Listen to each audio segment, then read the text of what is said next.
அன்பை வளர்ப்போம். பௌத்தம் அதுதானே சொல்லுது. பௌத்தத்தில் கடவுள் கிடையாது, வழிபாடு கிடையாது, சடங்கு சம்பிரதாயங்கள் கிடையாது, தனி மனித ஒழுக்கத்தையும் சமூக ஒழுக்கத்தையும் பேசுகிற ஒற்றை மதம். அந்த காலத்தில் வேதிக் ரிலிஜன், வேத மதத்தை சார்ந்தவர்கள் இதை நாத்திக மதம் என்று பரப்பினார்கள். அதனால தான் அழித்தொழித்தார்கள். பௌத்தத்தை நாத்திக மதம் என்று சொல்லிதான் அழித்தொழித்தார்கள். வேறு எந்த ஒரு தேசத்திலும் இல்லாத அளவுக்கு இந்தியாவிலே பௌத்தம் செழித்தோங்கி இருந்த வரலாறு இன்றைக்கு நம்முடைய விருது பெற்ற ஜம்புலிங்கம் அவர்கள் குறிப்பிட்டார். தமிழ்நாட்டில் பௌத்தம் செழித்திருந்தது. இன்றைக்கு எங்கே? சிலைகள் எல்லாம் ஏன் உடைக்கப்பட்டன?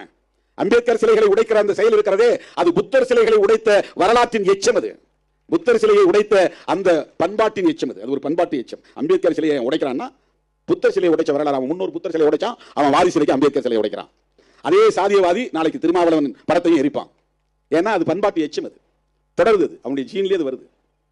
ஏன் குடிசையை கொளுத்துறான்னா, அன்னைக்கு பௌத்த பள்ளிகளை கொளுத்துறான். எங்கெல்லாம் பௌத்த மடம் இருக்கோ அந்த மடத்தை கொளுத்துறான். எங்கெல்லாம் பௌத்த பிக்குகள் இருந்தார்களோ தேடி போய் கழுத்தை எடுத்து கொன்றார்கள்.